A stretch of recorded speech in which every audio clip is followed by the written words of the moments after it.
Hello, welcome back. This is Dr. Jiang, also named Dr. Bei by my students. In learning medicine, does patient-centered learning sound better than student-centered learning? It should. If healthcare means to be patient-centered, then training to provide care should also be patient-centered. Schools want graduates who can apply knowledge effectively in complex, rapidly changing clinical environments. Yet, much of education still occurs outside the authentic contexts where that knowledge is ultimately needed. For decades, the gap between classroom learning and clinical practice has been recognized as a major barrier to competence development. Translation of medical knowledge to clinical practice has been a constant challenge in medical education, largely due to the learner's knowledge not being acquired in a context where knowledge is needed. Learners often master concepts in one setting but struggle to apply them in another because the learning environment lacks the context, social, and cognitive elements of real-world practice. The challenge is not simply acquiring knowledge, but transferring and adapting it to patient care.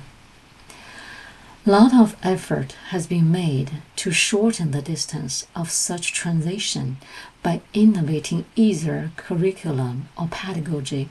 For example, moving the clerkship years to the first year of medical school, adopting problem-based learning, and so on. Plus, advances in education technology can assist the process by making knowledge learning more flexible and agile.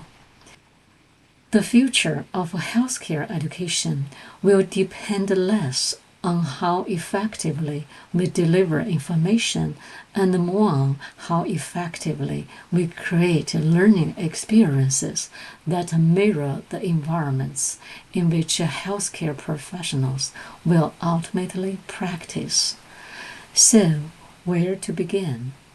Start with the patient and learn like a doctor. A novel case-based learning platform that provides immersive learning experience in clinical practice, Scope, is on the horizon. Scope is patient-centered and practice-based, highlighting training in clinical reasoning with its knowledge bank organized in a way that is obtained and applicable to authentic clinical practice. Let me show you how you can learn medicine like a doctor or practitioner from day one of your training. Let's go to scope.education. At scope.education, you can sign up and set up a free account. Click the course library. Here are all the cases arranged based on chief complaints.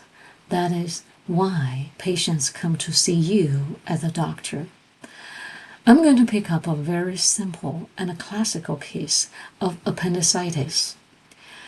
Once you open the case, the left panel of the screen is how patient is presented, together with the questions you need to think through as you manage the patient.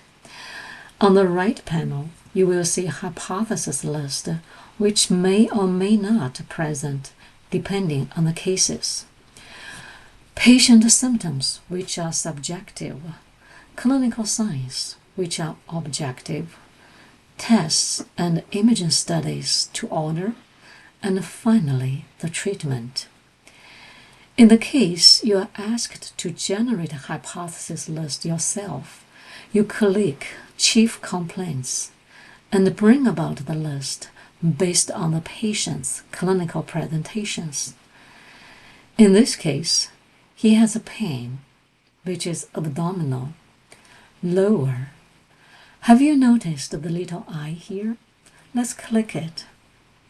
Wow, all you need to know about the lower abdominal pain and what to do about it as a doctor.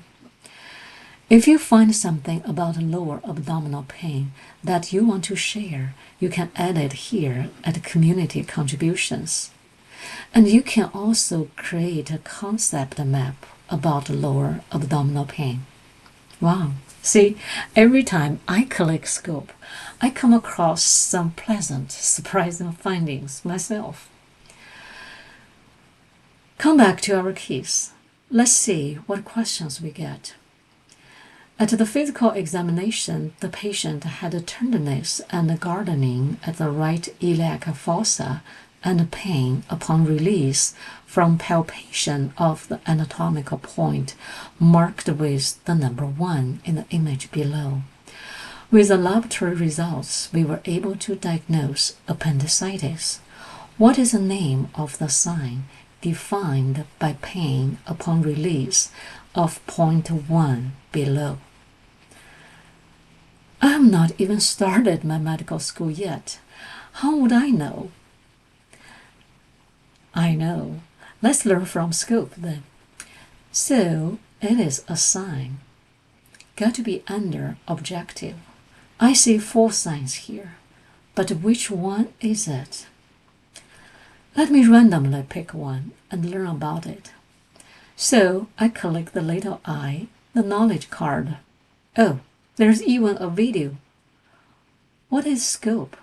It seems all you need to know about this sign. In media, there are both images and videos. After learning all these signs, I can finally confidently click the right button. Wow, this is fun, isn't it? I have to tell you this. When I first learned appendicitis, I didn't even know how to pronounce it. Scope can help.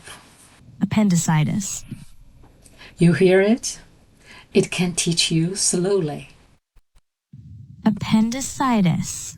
Hear the difference? It even tells you where the term comes from. If you ever learned Latin, medical terminology can be much easier, as many medical terms are from Latin. Wow, this is fun, isn't it? Enjoy exploring and learning, and I will see you in my next video.